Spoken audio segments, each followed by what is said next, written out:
right. So we're just going to allow some people to come in.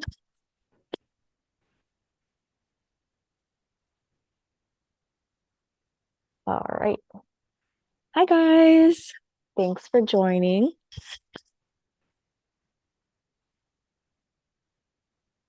All righty. So we'll kick it off in 2 more minutes, but let's see. If you want to drop in the comments where you're watching from, that would be great, just to make sure the chat is working.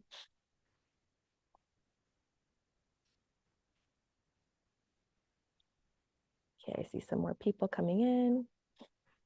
Romania, nice. I'm actually going to Bucharest tomorrow for East Romania. Oh, Mhm. let's see. Razvan, wait, you're from the RSK team, right? Okay, okay. Thanks for joining. Okay, let's see. All right. Okay, so I guess we can get started while more people trickle in. If you are an alchemist, you already know the drill. Just take a screenshot of the portion that you found very interesting or where you learned quite a bit, and then make sure to tag alchemist underscore HQ and also Jenya on Twitter. And then if you share it in the Fun Lounge on Discord, then you'll get some extra Koval and XP. But yeah, for those who are new and aren't an alchemist, welcome to this workshop. Pretty excited about this and wanted to thank Jenya for putting this all together. But I'll hand it off to her. If you could just give an introduction to yourself so people have a general idea of your background, then I'll let you take it away. Thank you, Jacqueline. Actually, thank you so much for organizing this and thank you for coming up with this idea. It was completely Jacqueline's idea, so I'm very thankful for having an opportunity to do this. So I go by Zhenya. Um, I've been in analytics for over 15 years. I worked for various companies, I worked for various fields, and so I've been passionate about data for a very long time. I have a degree in computer science, so I always try to understand data from the technical perspective and also try to connect it to our stakeholders to create a story and tell the data cohesively. So right now, I probably won't be able to see all your questions, but maybe I'll do small stops if you guys have questions. And during those small breaks, I can answer them. Also, we'll try to reserve some time for us to be able to respond to all your questions at the end of the session. And of course, I'll drop my email. So if you have more questions, you can always email me and ask me for more questions. So this session is made for very introductory level. This is the very beginning. So I mean, I know you might in the beginning you might think, you know what, I know this. This is redundant for me. Just stay with me because in case some people don't know it, we're gonna move to increment in a second. So everybody's ready, guys? Um, so first of all, why were we talking about the data? Um, because we are experiencing a different type of internet right now. What we previously known as Web 2, slowly positioning right now into Web 3 and have been slowly positioning and evolving into this for quite a while. What is the main difference? The main difference that even though there are no official definitions yet, and many people use Gavin's definition to, just to describe Web 2 and Web 3. Web 2 is generally described as centralized internet, where there is a governing body, somebody who's in charge, looking over all the transactions and approving them. There is a clear separation between consumers of the data and producers of the data and how people interact with the data. There are clear roles assigned. So when we move to Web 3, the concept of consuming data changes because consumers become the producers of data. also they become the owners of the data because this is decentralized system. And because of this little aspect, the data structure itself changes quite a bit, and how we interact with the data, because the data is not linear anymore, and people can have multiple roles when assigning and looking at the data. If you're interested, I have an extra slide at the end of the presentation about Visa network. I love talking about Visa's network and how they do 60,000 transactions in a second. You can see the governing bodies. You can see that there are a lot of extra steps actually Visa takes, versus if we compare to Ethereum, the governing bodies are removed because it's a decentralized system. And so because the system is different, interactions are different with the data itself looks different. So Ethereum data comes in blocks. And that's one of the aspects why it's a little bit more difficult to analyze it at this stage. We are used to in Web2 we're used to flat data. We're used to take the data, clean it up a little bit, analyze it, forecast it. Very simple idea. Here it's a little bit different. You actually have to extract your data. And luckily we'll go to Increment. That Increment has already done this for us, and we can use the data as is. But when we look at the structure of the block, it's quite different. So we have a block header. The transactions are not linear anymore. We have block header, and we have a body of the block. And inside of this, we have uncle block headers, and we have transaction itself. Uncle block headers are basically transactions that happen on not on the main chain, but off the main chain. And it's just a small reward that can be used for miners and improve security. And transactions are transactions that the ones that already validated and happened on the block. And they contain lots of information. Anything from the sender, receiver, amount of Ether transferred, in any data relevant to smart contract. When you see there are quite a lot of fields actually. Okay, I see a question. Can Web3 compete with Web2 in terms of performance? I heard that decentralization is eventually going to drag the performance down. Is this true? I'm sorry if I mispronounce your name. Suhaizal? This is a great question. I think Vitalik always talks about this.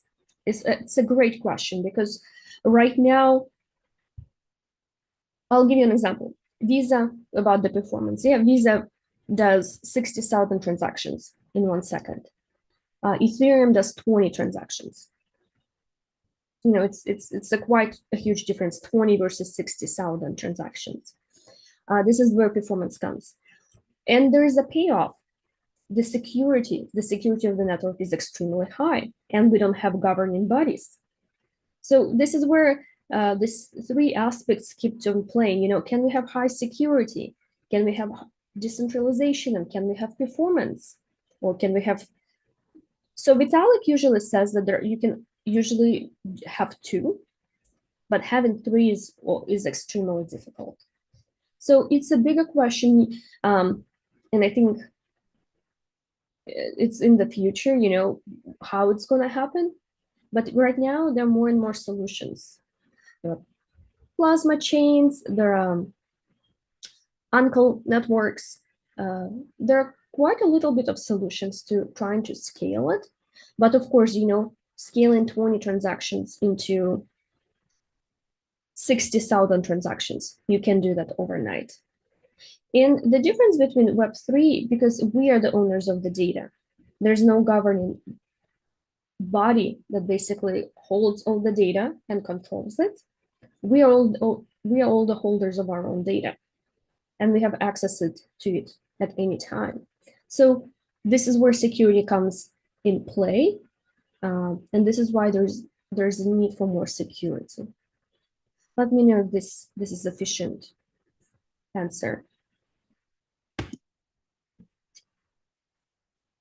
So I prepared a little dictionary also for somebody who's new to the data about what goes inside of the block. And a quick stop here, I want to talk about the hash. Hash is the unique identifier of the block. This is what identifies it, and this is usually the main key ID. If you guys come from the Web2, you know, key ID, that's the main thing. And here, the main representation of all the major things. This is not all that goes inside the block, but all the major things. So you can see there's lots of data going into one block. And imagine there is each block every second, yeah, with 20 transactions. So the amount of data is growing exponentially. So I actually prepared you an example of a block. It's an encoded data, so the data itself might look slightly different, but you can see this is just one block of flat data. It's quite a bit of data, and if you want to organize it, you have to manipulate the data, you have to extract the data, and you have to know what you're doing first of all. So this is lots of data, and imagine dealing with this data all the time. And this is just for one block. And to kind of summarize before the analysis of what we're gonna do, I want to talk about a little bit of thinking in analytics space in Web3 specifically. First of all, we have to think about data difficulty. Web3 data is more difficult to analyze because of 3Vs. But here, 3Vs are slightly different from Web2 because volume, velocity, and variety are completely different. They're a lot bigger. The volume itself of the data and how it's organized is incomparable to Web2. And of course, velocity and variety, it's a lot. So especially for many people who are interested in doing live transactions, that often becomes a challenge. The next thing we have to think about is data availability. We all have access to view the data, but when it comes to analyzing the data, it actually requires quite a significant technical edge to get the data and manipulate it. And the state of the data, you have to know a programming language currently right now, or run an Ethereum node, or run a different Ethereum or different node, use Graph, for instance, to index all the chains. So imagine all this vastness of data is just a huge, giant pool of information that you have to create yourself right now. So you have to run your own nodes, you have to connect to different networks, you have to extract it, you have to manipulate it. And so right now, if you want to do it all yourself, you can do it, but it's significant technical edge to do the entire blockchain, not only Ethereum, but other chains as well.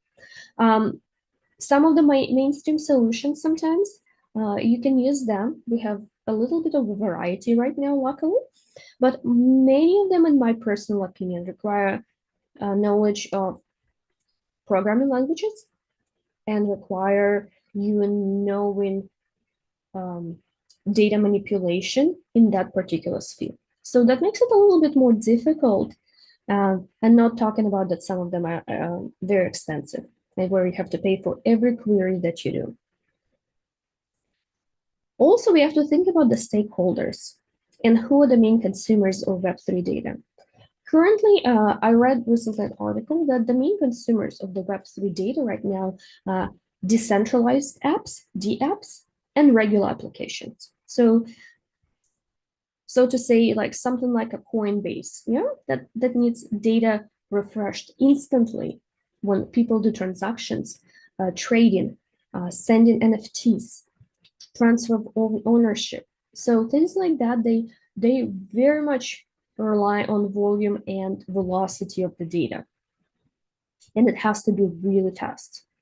So I want to give you a challenge, guys.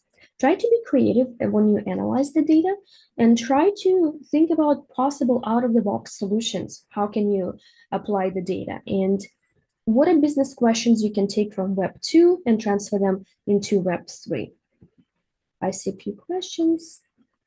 Okay, perfect.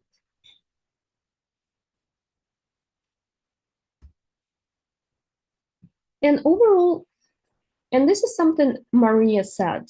I don't know if she's on the call right now, but she was asking a lot, how can we correlate Web3 data to Web2 data? And it's a great question. And I wish there were more solutions to do that. Right now, you have to do that manually. If you see a spike in data, you have to go by yourself and see what happened in that day. There is no out-of-the-box solution. So this is where you have to be creative with asking business questions, making assumptions, and reviewing carefully results and conclusions of your data analysis.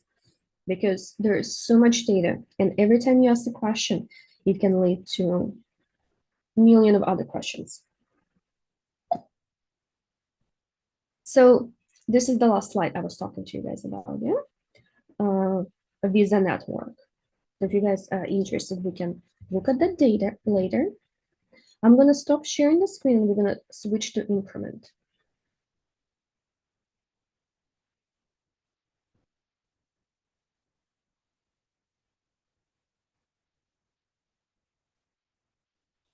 One second.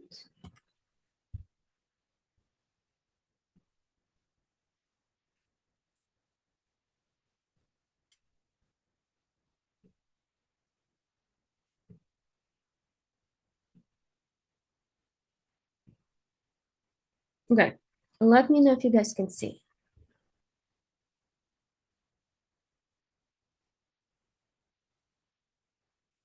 Can you guys see my screen?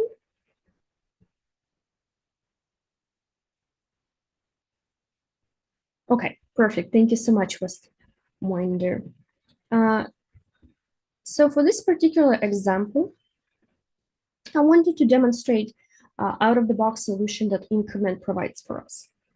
We've talked about how much there is data on Web3 and how it's difficult to analyze it sometimes, and you guys saw the block itself, and there are millions of those blocks across all the different blockchains. Luckily, the Increment provides out-of-the-box solution for us. The data is stored in the tables, and by using SQL, which probably most analysts are familiar with, we can analyze the data, extract the data, and do a playful analysis. And this is what I wanted to show. So we got a request for sushi swap. And this is just a quick introduction what Increment can do. Again, there are no limits, guys, to your imagination to what kind of analysis you can perform. At first, when we go to Covalent, I'm going to refresh the page right now and show some technicalities. I'm going to choose probably last 30 days and aggregation by day.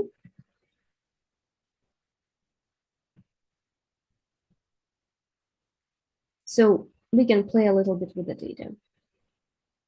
So our task that was given us to look at the sushi swap. And while this can be an endless exploration of data, I decided to give a small teaser of talking about the small bits and pieces about sushi swap. So first of all, I would like to talk about active users and swaps per user on sushi swap. And here, as the data analyst, you often have to come up with your own KPIs depending on your business question and depending on your stakeholders. So here we can see a nice trending line for active users and swaps per user. You know, on February 24th, we see a little bit of spike in active users, but we see a little bit less of swaps per active user. And this is where you can play around and see what contributed to this metric and make assumptions. Another valuable feature of Increment that you can actually make your own, start building your own dashboard here. And you can look at average active users average active swaps and average swaps per user that happened within that particular date frame. You can also look at that in the previous month, and you can look at it last year. What's the comparison to last year? And we obviously see that in this particular case, this is hard-coded data for date. And if we have time, I can show you the queries, guys, for this. And so I build queries in a matter of making them a little bit harder each time. So if you hard code the data, we look at the February, we can see that something is definitely off with active users and swaps per active user. We had a lot more active users and swaps for them last year and even the previous month. So even it's a bull market, the activity is going down. From there, we can start asking questions as, does this come from new users or does it come from the existing users? And the number of questions and number of directions you guys can go is limitless. Because we are limited on time, I'm going to show you the transactions per new users of SushiSwap. And actually, we look at SushiSwap, number of new users is relatively low in comparison to all the users, active users. Yeah, it's roughly several percent. And we can see that definitely the decrease that probably is not led by the new users. It probably comes from the existing users because the new users are so low anyways. Here we can look at small spikes and try to analyze why in those days we had a surplus of transactions per new users.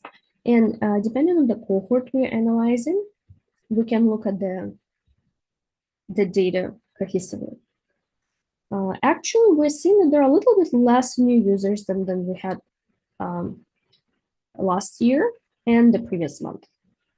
But number of transactions per new users, it's relatively the same. It's always around 2. So probably they're not the most active cohort of users on SushiSwap.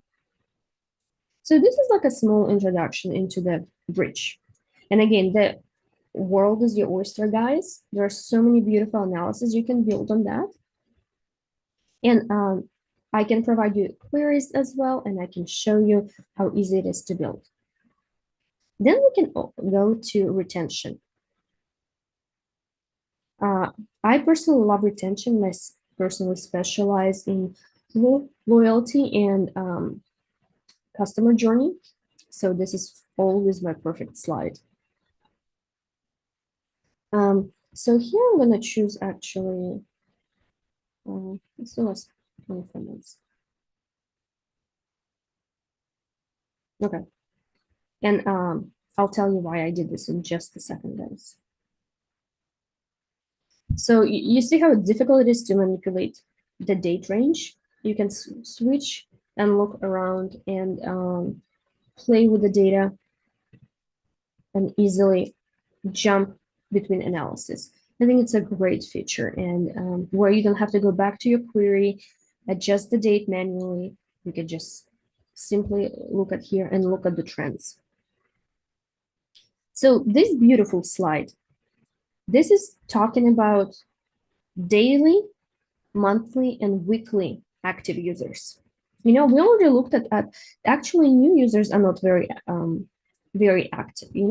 Let's look at overall users. Where do we see activity? Do we see activity on a daily level, monthly level, or weekly level? And since the window is 12 months, it's a very it's a very large cohort of data. We can see that on SushiSwap we have a pretty good activity level.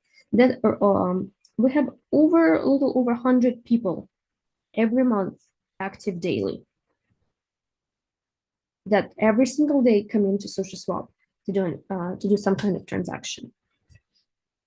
And on the monthly level, we have around 300. So this is the cohort of the most engaged customers. And then For the weekly ones, it's usually a little bit trickier to see because you can only see it like within last months usually. Then we can see weekly ones to see how the transition goes from monthly to daily users. But this is something great to analyze user performance, customer retention, and how to increase transactions for users. Because frequency is the key in my opinion.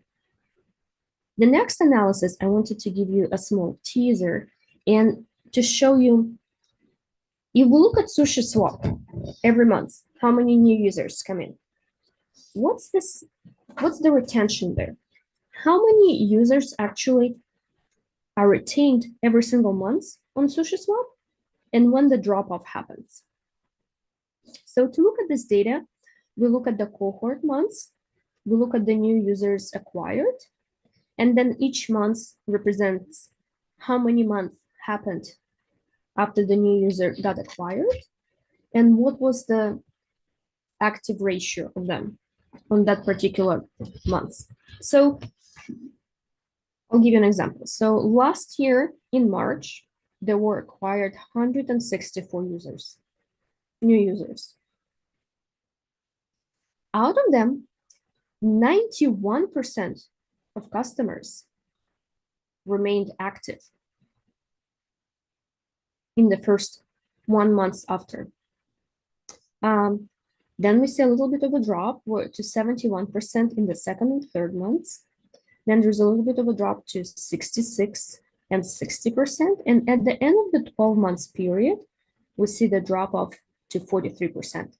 So it's telling me that more than 50% of newly acquired users stop their activity on SushiSwap, or at least the ones who we acquired in March last year.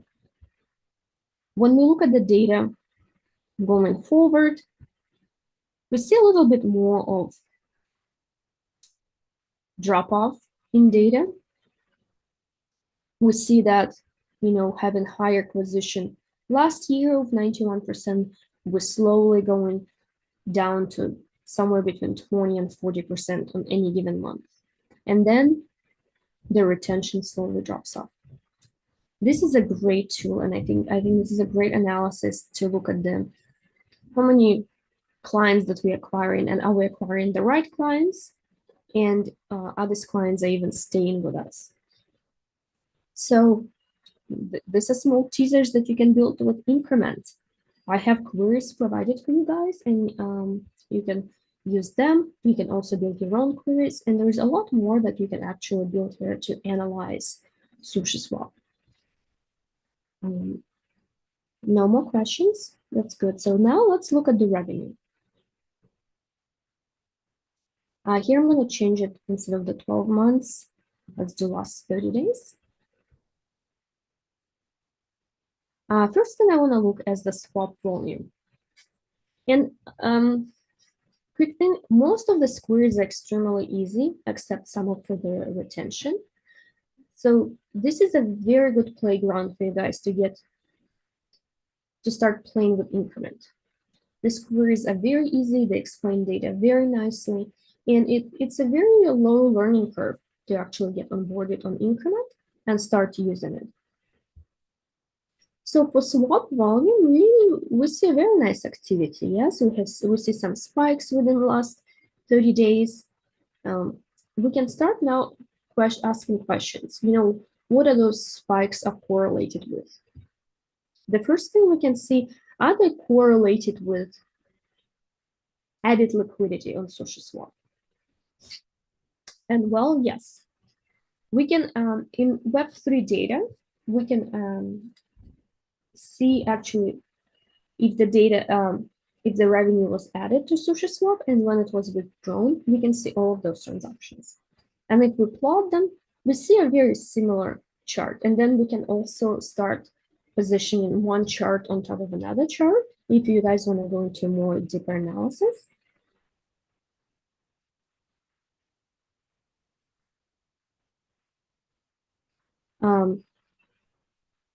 So the way I'm populating the data, I've got the question, how are you populating the data into the tool? Is it JSON, Excel, or CSV data. So the data itself is an increment.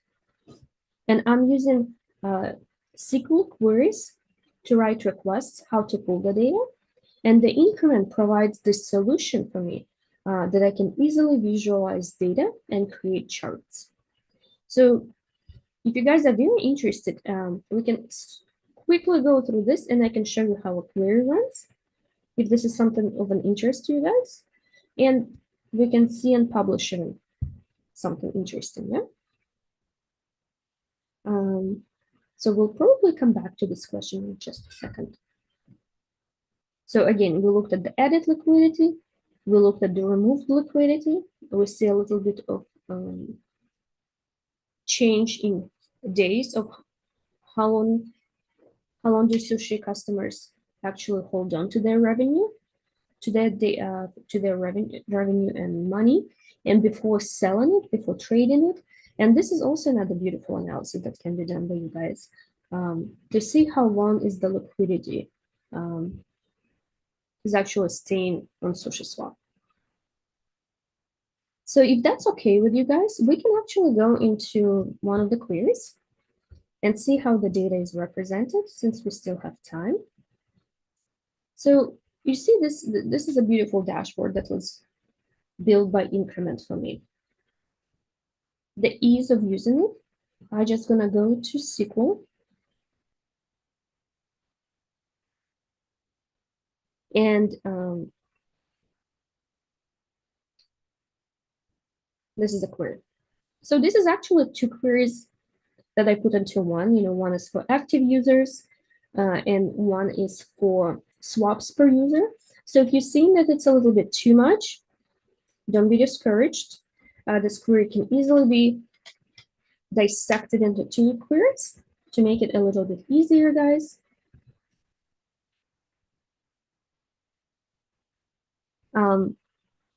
So this is how the data is presented.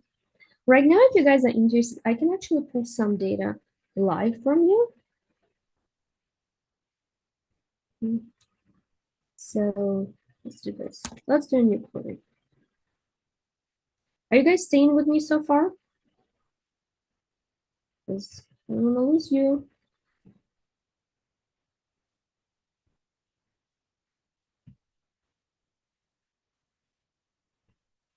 Yes, okay, perfect. So I'm gonna make a new page.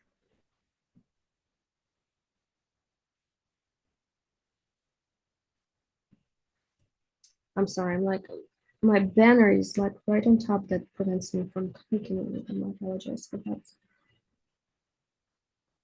New query.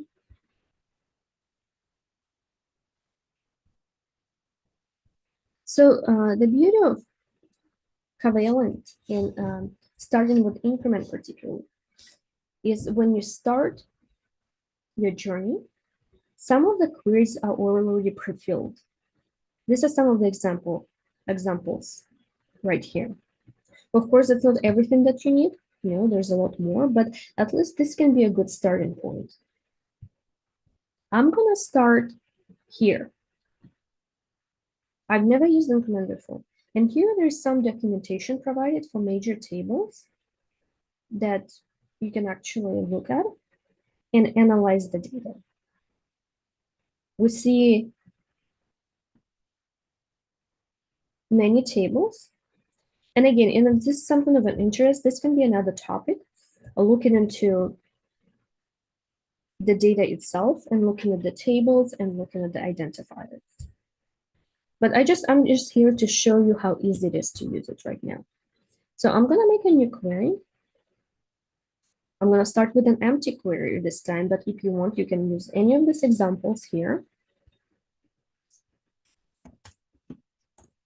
Okay. I'm gonna select everything from reports and specifically from the DEX table. And of course, I'm gonna limit to 10.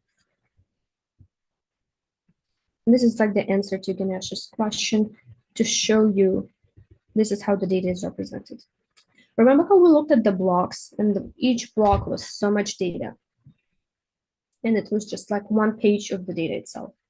So Increment already does this beautiful job for us, taking the data and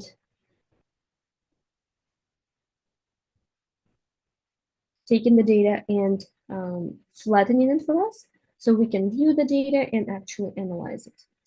And this is how many columns in the table there is. Look at this. You can see everything from the data, from the block height, and see protocol address, everything that's possible. Everything is documented here. This is why there's such a big volume of the data, because one block itself has so many transactions. And I'm still scrolling, guys, still scrolling that how many columns are there. Everything up till the gas is used. Oh, thank you, I appreciate this. So anything you need here is available here. And again, guys, if there's something of an interest to you and how to work with it in the future, we can go into other courses and look about how to analyze this data and how to play with that. But here, there are so many columns. And if I were to start to describe in every column, that would probably take us another hour. And hopefully I know every column myself, because I probably don't even know meaning of each and every column itself. That's how massive this data is. And this is just only for one transaction. And for different chains, we have different chain names here. Then we can also go back and look at just some of the other transactions. So if we go to this SQL code, so this one is a little bit easier, yeah? This is a little bit less of information. No, it's not, okay.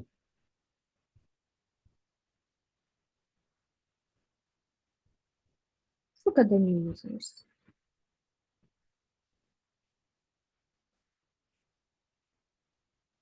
So overall, what we are looking at, you can see that most of the stuff here in this query,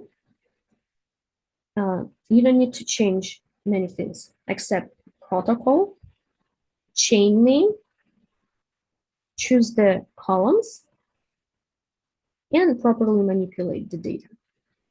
The rest of it is actually done by Increment. Things like data aggregation, data range are all happening right here, and you can actually, you don't need to hard code it. The year, the date, you can actually make it this way that Increment itself helps you choose the data. So I think this is like one of the greatest advantages of Increment that helps us. And once we do this, we can run the query, and what we get tables that we need. Then we can actually chart our own data. So I have a chart right here already done, or we can put new chart. And that's how easy it is. And we just put new metric chart, and then we can choose what do you want. Do you want metric chart? Do you want bar chart? Do you want area, line? We want to put new title, define axis here.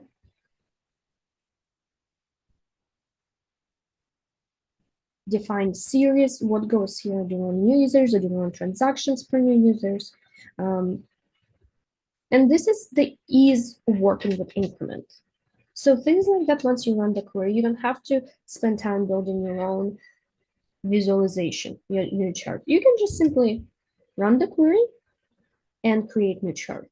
And then after that, we can publish it. So let's put sushi swap MBR, select board. Let's put it into retention for right now, and add chart. Again, this is just an example of showing you how easy it is.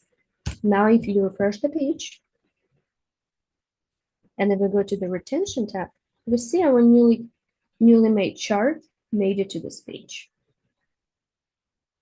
So this is a quick introduction of what we can do with Increment And this is just barely scratching the surface.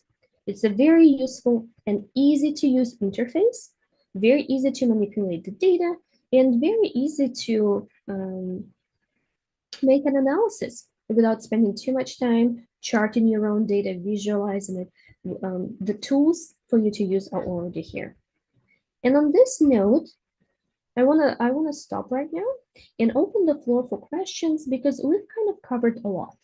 We've covered everything from how big the Web3 data is, what goes inside of each block, and then how Increment makes it easier for us to extract this data and work with it.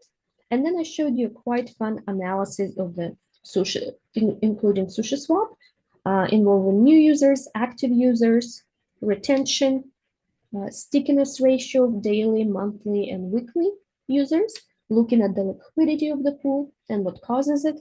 So that's lots of information. That's lots of data for somebody who's new to that. So I want to open the floor and actually maybe start a discussion if you guys up for that.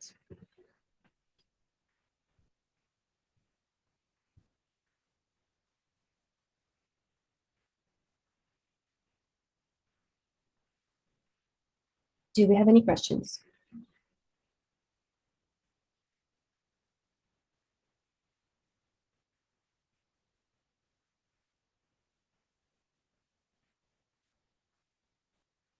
I know it's lots of numbers, lots of information. And for those who are not familiar with, who haven't looked at the Increment, it's a completely new tool, but, and I've tried to show you how easy it is to use it, but I understand at the first glance, it might be a lot.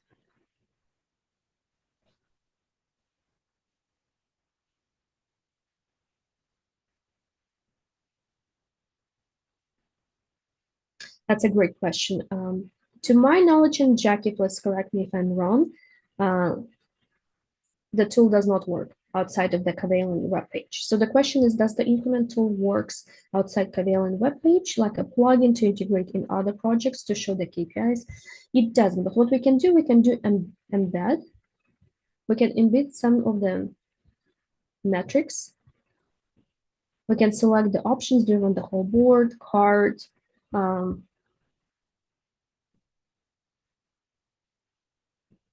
like SushiSwap, for instance, enable filter bar if somebody wants to use. So it's a great tool. So if you have your own website, it's a great tool. It's not an endpoint, but this is a great visualization. So you can play around. This is the copy. This is the copy that you can embed into your own website and share your analysis. So I think that's another great aspect of Kavalin that I didn't touch upon earlier, but definitely try that. And so it makes it easier to share the dashboards.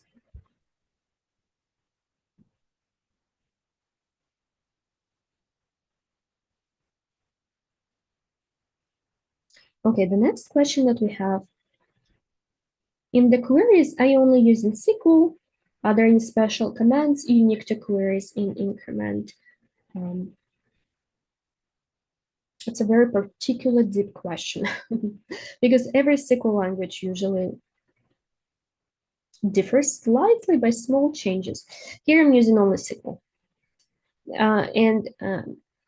Here in Kavalin, they have a huge repository of queries with examples in their documentation. They also, when you open the new window, as I demonstrated, you have some of the pre-built queries.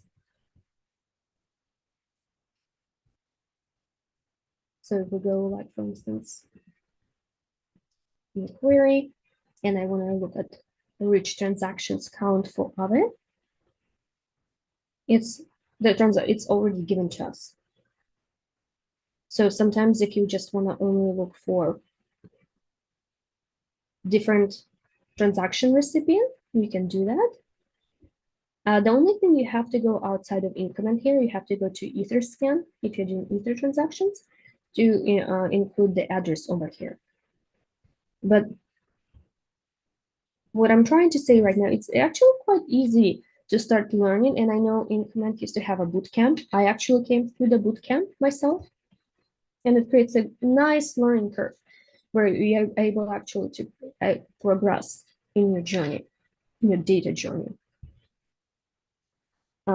But so it's quite easy to start with SQL. In my experience, SQL is an easy option for many analysts to start with because it's very straightforward language. There's lots of support online, there's lots of documentation, and plus already Covalent and Increment have a great repository of queries that can help you start your journey, and there's actual support. You can go on Discord and there's always somebody available to help you with that.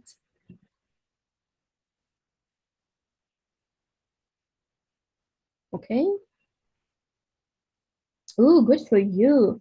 Watching SQL training videos, Westwinder on YouTube. Yes, that's great. And I mean, again, if this is something of an interest for you, I used to teach a SQL class at few of my previous jobs actually, onboarding analysts.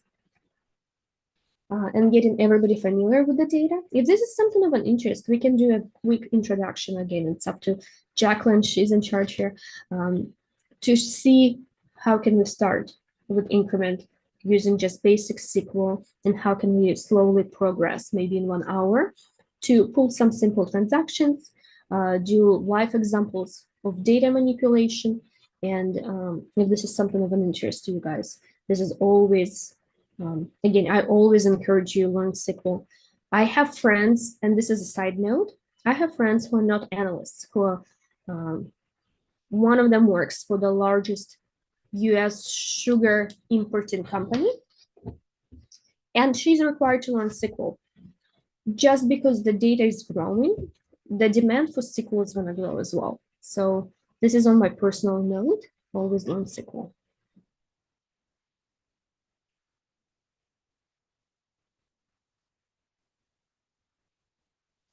For a beginner, what are the minimum prerequisites to start learning Increment tool? I'm trying to start thinking when I was the beginner and I started learning. The Increment has changed. And again, I'm just a volunteer. I'm one of the alchemists. I'm not part of the Covalent team. Knowing some SQL, that would be great to pull up the data. You can also learn SQL by using the data here. There are also some no-coding solutions provided by Increment, but I'm not sure if they're going to stay here.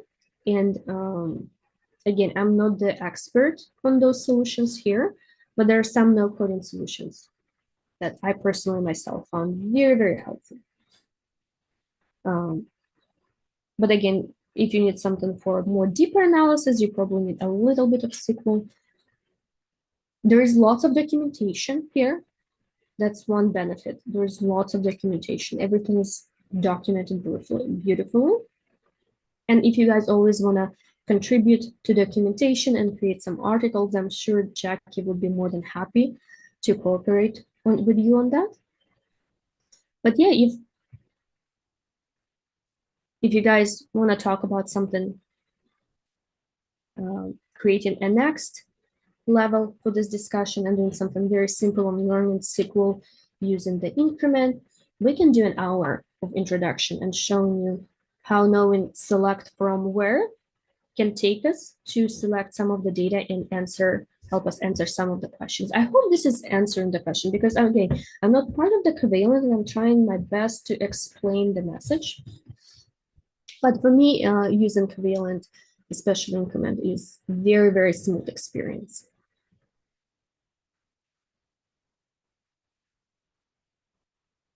Thank you, Jacqueline, for providing the documentation. Yeah, this is a great starting place. And always start select from, yeah, select from and limit. Don't forget to limit the data because the amount of data here is so big.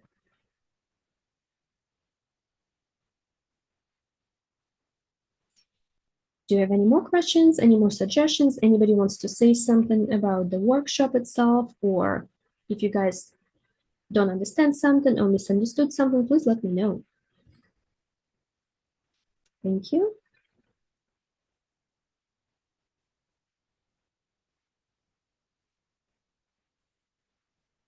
In my personal opinion, again, this is not coming from Kadelin or the internet itself. I believe that, for the new generation of Web3, we need a lot more analysts. We need to onboard them.